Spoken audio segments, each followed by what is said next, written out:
Para hoy, durante el paro general parcial convocado por el PIT-CNT, la coordinadora de sindicatos de la enseñanza organiza un paro de 24 horas.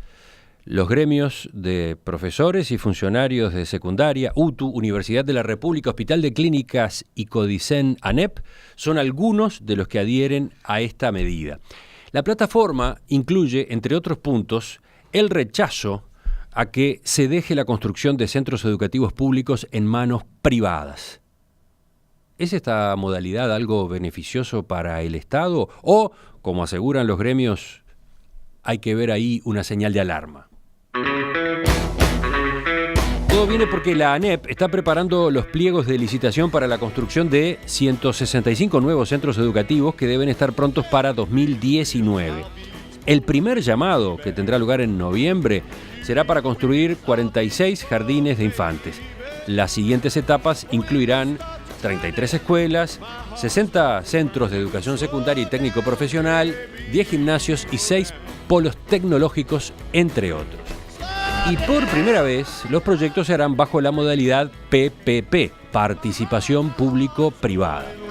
Este sistema, dicen algunos, implica beneficios importantes para el Estado, pero los sindicatos docentes cuestionan al asegurar que en realidad hay allí una forma de privatizar la enseñanza, una forma de privatización que en el futuro podría afectar incluso la dirección pedagógica de los centros. Vamos a conversar de este cambio, de este nuevo rumbo. Está con nosotros el presidente del Consejo Directivo Central de la ANEP. Profesor Wilson Neto, buen día, gracias por acompañarnos. Buenos días, un placer. Vamos a recordar en primer lugar los PPP, los contratos de participación público-privada, según estipula la ley 17.786 del año 2011, Cierto.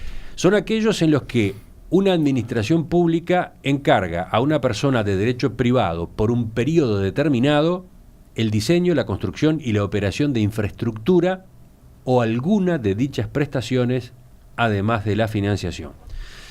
¿Por qué se decidió ir por este camino? Bueno, en realidad lo que se hizo al comienzo de la gestión es una evaluación de las necesidades de infraestructura para poder acceder a las metas propuestas en el periodo, ¿no? La extensión del tiempo, fundamentalmente en principio en primaria, en la modalidad más conocida de escuelas de tiempo completo y de tiempo extendido.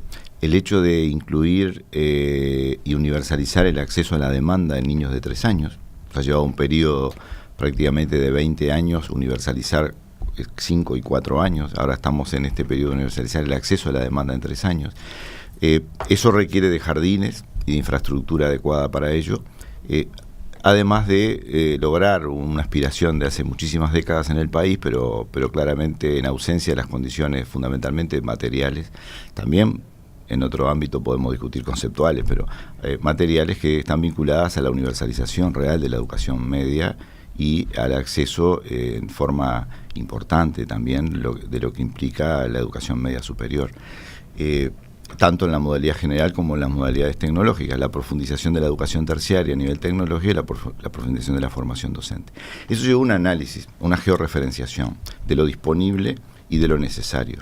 Y en ese sentido, este estudio, que fue muy serio, pues fue muy discutido, con muchísimos elementos sobre la mesa, para tomar decisiones, se estableció la necesidad de un orden de unos 440 edificios para poder dar esa cobertura.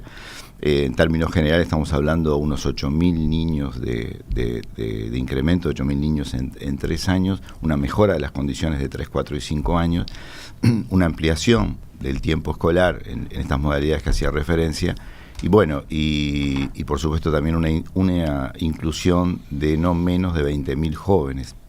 Pensemos que tenemos el orden de 30.000 menores a 17, o comenzamos con ese orden en el principio del periodo, eso viene disminuyendo, de menores de 17 años, digamos, fuera del sistema, ¿no? Fundamentalmente 14, 15, 16 y 17.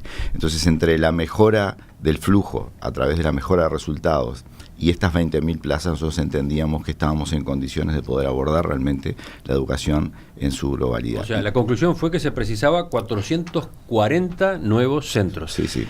¿Y por qué 165 de ellos van a construirse por el sistema PPP? Bueno, entonces ese planteo, digamos, llevó a que a nivel del presupuesto, luego de su aprobación, se llevó digamos, el Parlamento aprobó el orden de 2.400 millones de pesos anuales. Estamos hablando de que el presupuesto que ya está aprobado en infraestructura cubre el 62% de esta planificación global.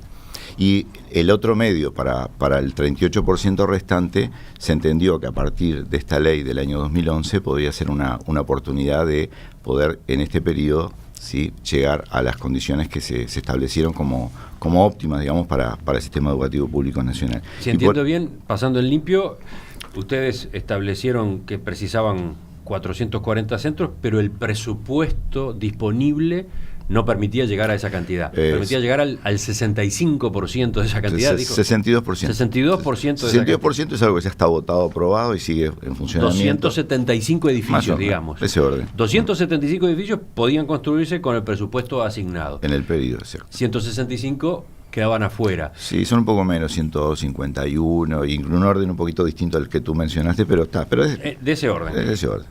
¿Y entonces qué pasó? ¿El Poder Ejecutivo les ofreció como alternativa recurrir al sistema PPP? En definitiva, sí, este es un trabajo conjunto donde claramente la opinión del punto de vista técnico en lo que tiene que ver con la pertinencia del punto de vista económico, ¿no?, y del plan estructural que está dado en el Ministerio de Economía y Finanzas y está dado en OPP a través de la Corporación Nacional para el Desarrollo.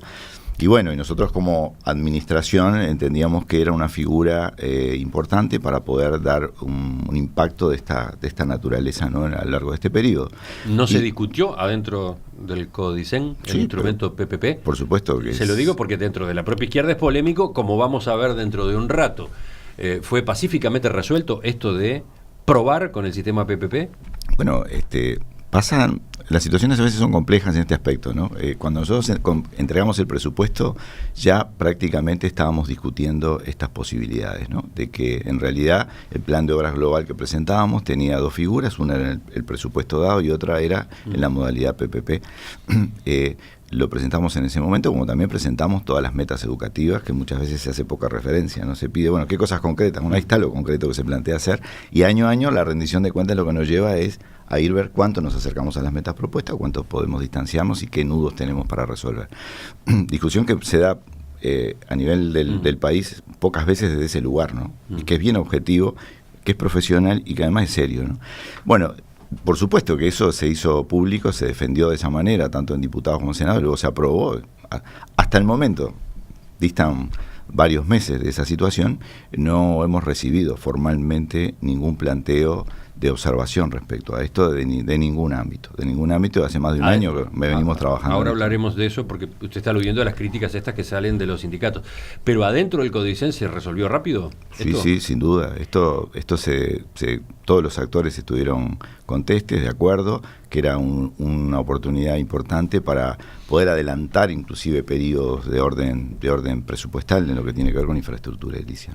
El hecho de que para la construcción de estos 160 centros se utilice el sistema PPP, porque hoy no hay presupuesto para ello, de hecho implica que va a haber que hacer una previsión presupuestal de ahora en adelante, porque hay que pagar año a año, durante, ¿qué?, 20 años, lo que termina costando esta construcción. Sí, 20, 25 años. Es una forma como de financiar la construcción. Sí, pero yo creo que se puede también esta misma situación explicar desde otro lugar, ¿no? No es que el presupuesto no sea insuficiente, sino que el presupuesto, digamos, acordado y de infraestructura, como lo hemos dicho, es histórico, ¿no?, en lo que tiene que ver en inversión en ese sentido. Ahora, entendimos que ese estudio global que requería de otros tiempos se podía acelerar en función de utilizar este instrumento y llegar a este número de obras, ¿no? ¿Podemos explicar en primer lugar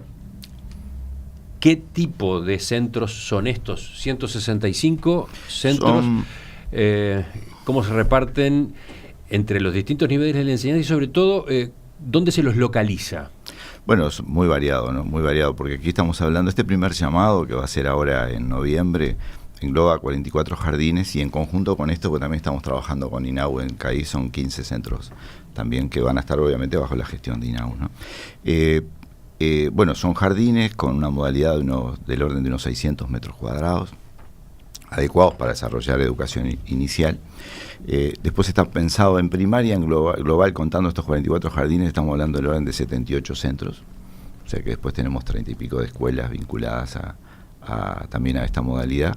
En media, digamos, tanto entre secundaria y UTU, estamos en el orden de los 70, 68 edificios con distintas modalidades, pero particularmente hay un modelo que se viene desarrollando para educación básica, que es del orden de los 1.300 metros cuadrados, que permite trabajar en forma, digamos, escala humana, amigable. Estamos hablando de estos centros muy cercanos a los centros de primaria, tratando de aprovechar todo el acumulado generado en ese espacio.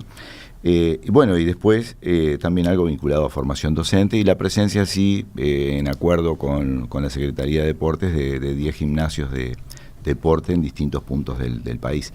Ahora, aquí hay que aclarar algo, porque me parece que de tus expresiones entiendo que se puede generar una duda. Aquí hay obra nueva. En todo lo que hablamos de obra nueva es obra nueva que se radica en lugares nuevos, o también es obra nueva que sustituye, ¿sí?, viejos edificios que no estaban preparados para desarrollar educación. Esa era mi pregunta siguiente. En todos los casos estamos hablando de obra nueva, no de reformas. No, en este caso, de los 439 o 40 edificios que están en juego, cuando hablamos del 62% es en el presupuesto dado es obras nuevas o ampliaciones importantes. No son reparaciones, son ampliaciones importantes. Eso en cuanto a la parte que se banca con presupuesto de la ANEP. Eso es lo que venimos haciendo y que da razón de un edificio por semana. Estamos hablando del orden de 48 o 50 intervenciones de ese tipo anuales. Esto acelera el proceso en estos años, dotando abruptamente de la suma de estos 151 edificios que son los que estamos planificando. Bueno, y en los que van por el sistema PPP, todo es obra nueva, ahí sí. Sí, ahí todos los PPP es toda obra nueva, además, sí, porque además simplifica muchísimo lo que tiene que ver respecto a... Son propuestas muy amplias, muy grandes, ¿no?, que tienen que tener gran claridad respecto a cuál es el proyecto a desarrollar. Y cuando nosotros nos metemos en edificios, en ampliaciones o reparaciones, comienzan a desarrollarse complejidades que no entorpecerían este proceso, también podrían encarecerlo, ¿no?, que no tiene sentido, además legalmente no existiría posibilidad de hacerlo, ¿no? ¿Y los proyectos, los diseños, son de la ANEP? ¿O son de los privados que participen en el llamado? No, los proyectos inclusive ya están dados en términos generales, ¿verdad? O sea, inclusive nosotros, para poder también estimar los costos, hemos adelantado este tipo de proyectos y los hemos licitado, digamos, con presupuesto propio, para ver en qué orden pueden estarse manejando, para luego acercar esa información a economía respecto a los estudios de factibilidad económica, ¿no? Porque acá hay dos elementos que me parece que son importantes, y a mí me gustaría directamente extraerlos de la ley para ser bien concreto. Esta ley de contrato de participación público-privada establece en su artículo 3 el ámbito de aplicación. Bueno, y en términos generales, cuando se refiere en el literal de a centros de educación, da la posibilidad de que se construyan, ¿sí?, y se generen prestación de algún tipo de servicio conexo a centros de educación. Pero también aclara ese artículo 3 que en ningún caso los contratos de participación público-privada podrán incluir servicios educativos cuando se trate de centros educativos. O sea que y en el artículo 4, en principios de orientaciones generales, habla el literal C de eficiencia económica. O sea, la celebración de contratos por parte de la administración pública, en este caso la ANEP, en el marco de proyectos de participación público-privada, deberá basarse en la consecución del mayor valor por dinero, incluyendo tanto la reducción de costos como los niveles de riesgo, así como los plazos de disponibilidad. O sea que, en definitiva, la propia ley establece que tiene que ser más económico que lo que se hace en forma tradicional, y establece con claridad que no interviene en absoluto en los servicios educativos. Bueno, pero además vayamos a esos detalles justamente. ¿Cómo son las condiciones para los inversores? ¿Cuál es el negocio para el privado? Bueno, acá es tan complejo que tal vez, para poder clarificarlo, nosotros estamos trabajando en esto hace prácticamente un año, ¿no? Pero estamos hablando de construcción más una serie de servicios, ¿no? Sí, la empresa tiene que encargarse de servicios de limpieza, seguridad y mantenimiento del edificio. No, pueden ser, hay que separar. O sea, lo que sí es seguro es que la empresa tiene que encargarse del estado del edificio, en términos generales, del estado. Después pueden asociarse servicios conexos, como puede ser limpieza, como puede ser seguridad, como también en algunos casos, si se requiere, podría ser alimentación. Pero eso es optativo, eso se analiza y se estudia en cada uno de las presentaciones que se reciban una vez que se haga el llamado. Lo básico es que es un acuerdo por 20 años, sí, construcción y mantenimiento. El privado hace el edificio y se encarga del funcionamiento y del sostenimiento del edificio en las condiciones en las cuales se entrega. Elemento que hoy me gustaría aclarar, ¿no? O sea, la educación pública, en el caso de la ANEP, no tiene empresas de construcción, ni tiene servicios de mantenimiento. O sea, lo que hace, diseña los proyectos, hay un conjunto que los dirige la propia administración a través de 3 distintas oficinas que tienen ellos, o lo dirige la CND, que es la Corporación Nacional para el Desarrollo, que son los 4 espacios de trabajo que tenemos para desarrollar esta actividad tan importante a nivel de infraestructura. O sea, pero lo hacen empresas, son llamados, son licitaciones, hacen empresas. Y usted ya está viendo el paraguas ante alguna de las críticas que yo pensaba mencionar. Usted dice, ya hoy la construcción de locales las hacen privados, la construcción la hacen privados, y cuando hay que hacer tareas de mantenimiento, reparación, etcétera, se termina contratando a privados también. Pero por supuesto, eso funciona así. ¿No hay un servicio propio de la ANEP dedicado a reparaciones? No, hay un servicio absolutamente básico. Pero además sería imposible con 2.800 edificios y con la presencia de la educación en todo un país de dar respuesta con los equipos básicos que la administración dispone. O sea, permanentemente los centros educativos hoy tienen hasta la potestad de llamar a empresas para solucionar problemas, desde la reparación o reposición de los vidrios, vinculados a saneamiento, a electricidad. Claro, hay otras tareas de porte que por el monto requiere llamados de otro tipo, que cada vez vamos a tratar de centralizarlos también más. Pero a ver, justamente en ese punto, empecemos. ¿Cuál es la ventaja del sistema PPP? ¿Qué ventaja tiene el hecho de que la empresa o el grupo privado que construye el local sea después responsable durante 20 años la misma empresa del mantenimiento? Y bueno, es un proyecto justamente de inversión en el cual se estudia en lo tradicional el costo que tiene el edificio y el costo de mantenimiento que hoy tiene en las modalidades que sostenemos, ¿no? Los sostenimientos de seguridad. A ver, acá la educación paga seguridad, ¿sí? La educación paga limpieza, la educación paga servicios de alimentación, la educación en realidad tiene todos los servicios conexos al sistema educativo, si están dentro de las erogaciones que tiene que hacer la educación en su presupuesto. No vienen dadas desde el Estado o de algún otro ámbito. Entonces lo que se hace es un estudio de prefactibilidad respecto al costo que hoy tiene y bueno, y cuánto implicaría eso. Y ahí lo que establece la ley es justamente que cualquier proyecto de estas características no puede tener un costo mayor que ese estudio que se realiza en ese plazo, ¿no? En ese plazo de 20 o 25 años, que finalizado él, se entrega, digamos, a la administración. Y ahí viene una de las tantas preguntas. ¿Cómo es que un privado acepta? ¿Cómo es que se mete en el negocio si lo que va a pedir como precio es menor a lo que le costaría a la ANEP? Vamos a charlar de eso en la segunda parte de esta entrevista. La ANEP prepara la construcción de 440 nuevos centros de enseñanza. 165 de ellos se construirán a través del sistema PPP, participación público-privada. Y eso ha generado controversia, rechazo de los gremios vinculados a la educación. Estamos conversando esta mañana en Perspectiva con el profesor Wilson Neto, presidente del Consejo Directivo Central de la ANEP. Él explicaba por qué para este plan de 440 nuevos locales se optó por recurrir al sistema PPP, simplemente porque el presupuesto asignado permitía llevar adelante solo una parte de ese conjunto. El resto, digamos, 160, 165, se van a financiar por este otro mecanismo, que implica contratos con empresas privadas a 20 años que se ocupan no solamente de levantar los locales, sino además de su mantenimiento, más eventualmente servicios como el de limpieza o el de seguridad. La coordinadora de sindicatos de la enseñanza rechaza este camino, profesor Neto, y uno de sus planteos es que a lo largo del contrato las empresas van a recibir todos los años del gobierno un dinero que terminará siendo mayor al precio de las obras. ¿Cómo responde usted a ese cuestionamiento? Bueno, en primer lugar que es un dato que no lo tenemos, ¿no? O sea, es una apreciación sin una fundamentación clara, ¿no? A mí me gustaría, para poder entender globalmente esto, de que a partir del artículo 7 de la ley 786, establece también lo que llama el marco institucional. Y ahí aclara las partes, digamos, o las instituciones que intervienen en esto. La unidad de proyectos de participación público-privada, que claramente se centra en el Ministerio de Economía y Finanzas, luego la administración pública, en este caso concretamente estaríamos hablando de la ANEP, la Corporación Nacional para el Desarrollo, la Oficina de Planeamiento y Presupuesto y Uruguay 21.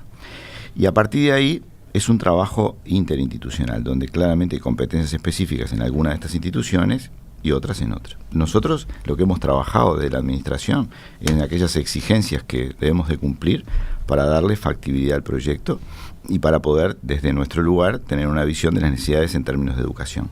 Y luego eso se desata en un cronograma realmente complejo, en el cual, insistía, hace un año comenzamos con este trabajo y estamos ahora, en noviembre de este año, ¿sí?, generando el llamado a la primera licitación. Se va a dividir en tercios. Esto está pensado en noviembre el primer llamado, en marzo, abril del año que viene el segundo llamado, y luego por allá por julio, agosto, también del año próximo, el siguiente llamado. ¿Todos los locales estarían prontos para el 2019? Se comenzarían, o sea, esto daría un proceso de prácticamente un año. Las obras estarían comenzando, si todo funciona como está planificado, en el año 2018 y estarían para poder desarrollar educación en el año 2019. ¿Todos estos 160 locales? Sí, gradualmente los primeros 2 llamados estarían gradualmente en el 2019 y tal vez el tercer llamado ya estaría comenzando estos edificios a poder tomar uso de ellos en el 2020. ¿No? Pero a propósito de costos, si es más ventajoso o no para el Estado, para la ANEP, el 10 de agosto tuvo lugar una charla informativa en la Facultad de Humanidades de la Universidad de la República donde se habló de estos temas. Y entre otros expositores hizo uso de la palabra el economista Jorge Notaro. Y ante una pregunta del público dijo, si lo hace el Estado, ¿de dónde saca la plata? Endeudándose. Hoy una tasa de interés en dólares en la deuda pública es del orden de 4% anual, por deuda pública que se va a pagar en 10, 15 o 20 años. Mientras que el capital que se va a invertir en una PPP aspira a más de ese 4%, porque para ganar 4% simplemente compraría deuda pública. Si va a meterse en ese negocio va a aspirar a una rentabilidad del 8 o del 10%. Entonces, concluyó, sale mucho más caro.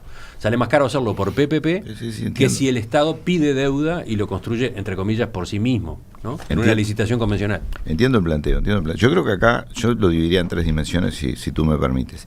Una tiene que ver con los casilleros y las posibilidades reales que están en la competencia de economía, ¿no? O sea, esto en qué casillero ingresa en términos de endeudamiento del Estado, en qué casillero ingresa el endeudamiento externo, como tenemos parte de convenios con el Banco Mundial o con el BID, y qué lugar ocupa, desde el punto de vista formal, es una pregunta clara para el Ministerio de Economía, ¿por qué se entiende que esta figura posiciona de una manera diferente a modelos que ya conocemos en términos de sus finanzas al país en su conjunto? Se escapa de las posibilidades. El punto de partida es que el Estado no debería endeudarse más, que no podría endeudarse para construir por sí mismo estos locales. Porque esa apreciación, que puede ser considerada válida en términos de economistas, claro, trae consigo 2 elementos, ¿no? Primero, la responsabilidad del edificio, de que continúe en condiciones, situación que no tenemos resuelta hoy. Ustedes mismos lo han visto.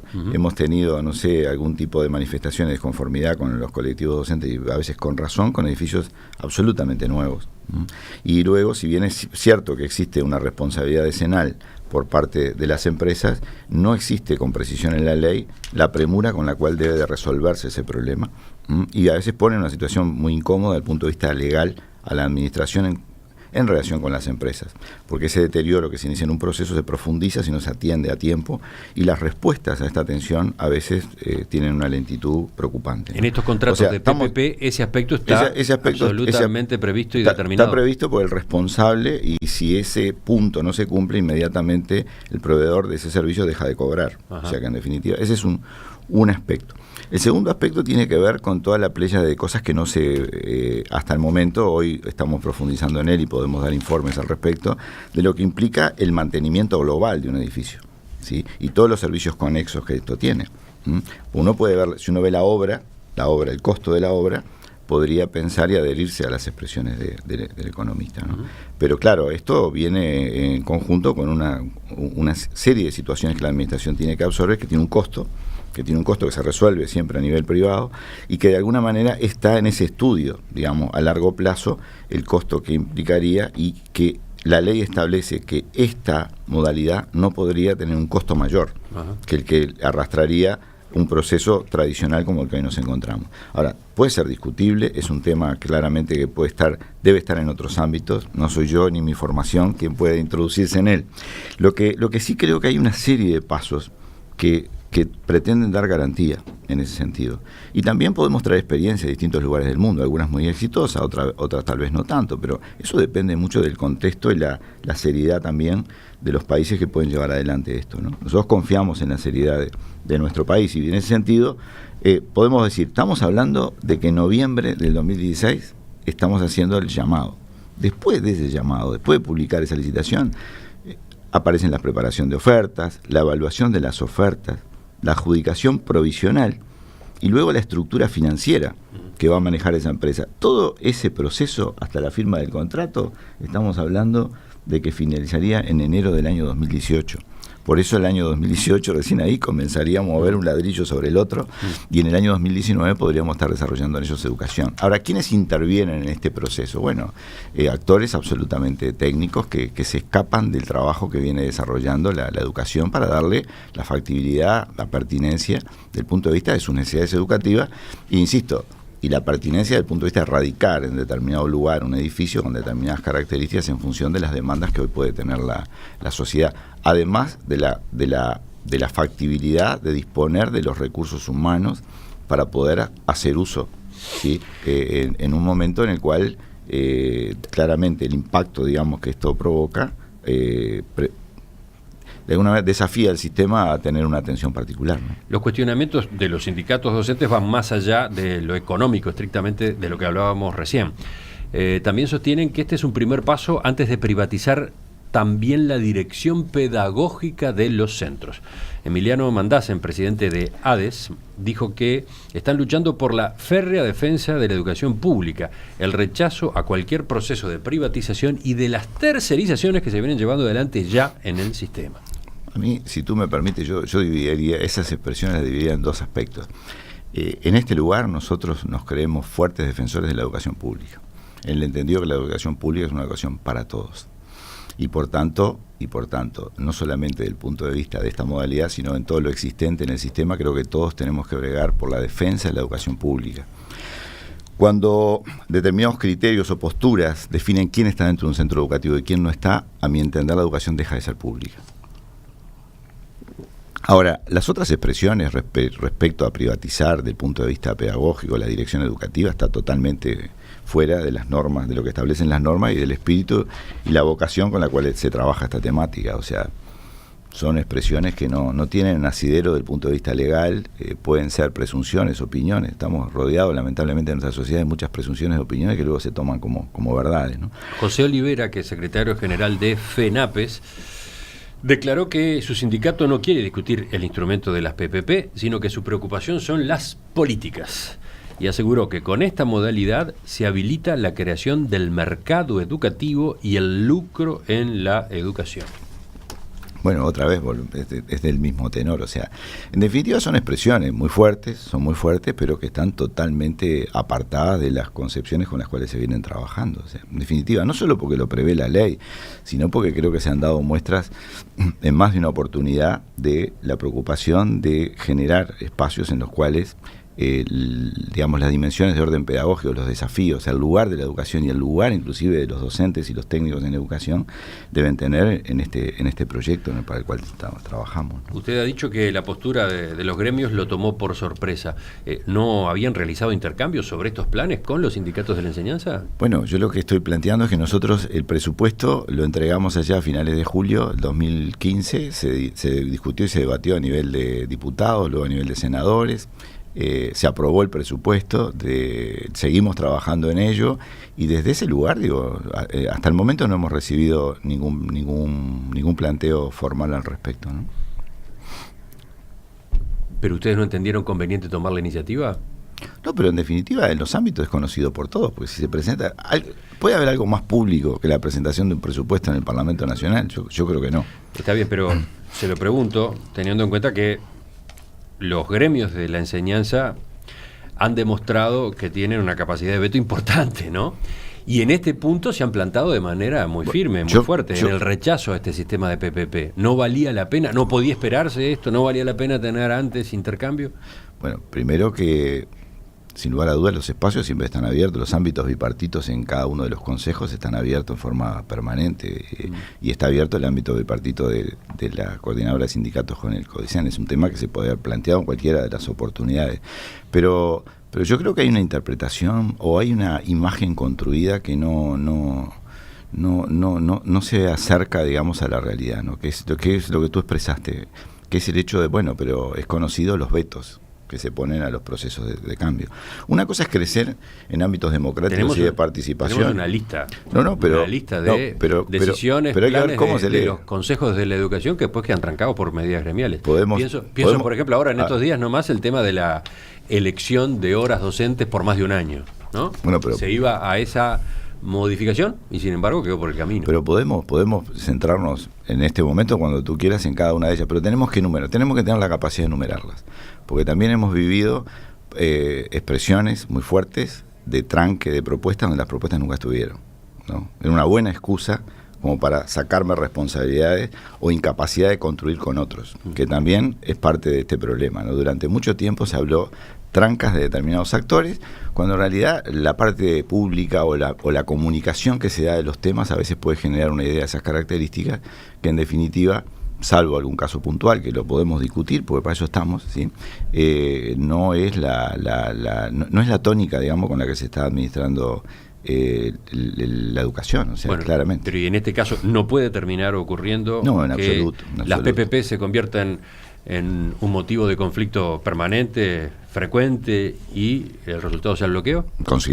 En principio considero que no, porque considero no solamente comparto, digamos, la visión de protección de la educación pública, sino también la madurez y la responsabilidad. O sea, acá hay actores que no somos nosotros los docentes en los cuales podemos definir estos planes de negocio. Sí podemos intervenir desde el punto de vista como ciudadano, tomar postura respecto a esto, pero hay equipos que establecen estas condiciones, como en tantos otros, ¿no? Como las políticas en términos generales económicas que lleva adelante un país, pueden ser observables o no, pero son parte de las miradas con las cuales debemos de trabajar y vincularnos. O sea, yo en particular considero que esto o la trascendencia que se le ha dado a esto, que se interrumpe este proceso, en realidad es muy exagerado, ¿no?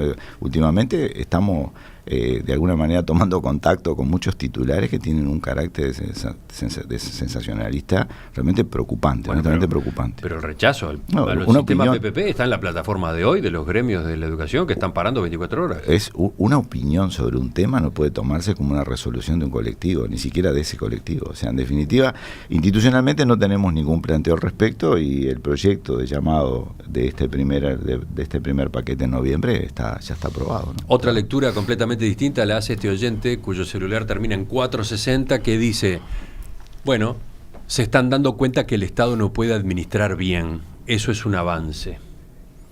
Cada uno, por eso me parece fantástico, por suerte vivimos en una sociedad democrática.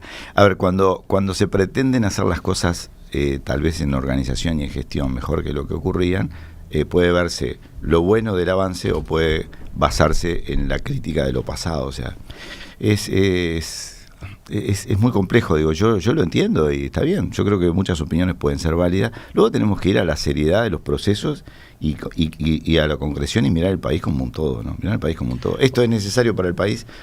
Confiamos en los equipos técnicos que están en las distintas instituciones que involucran, ¿sí?, este espacio.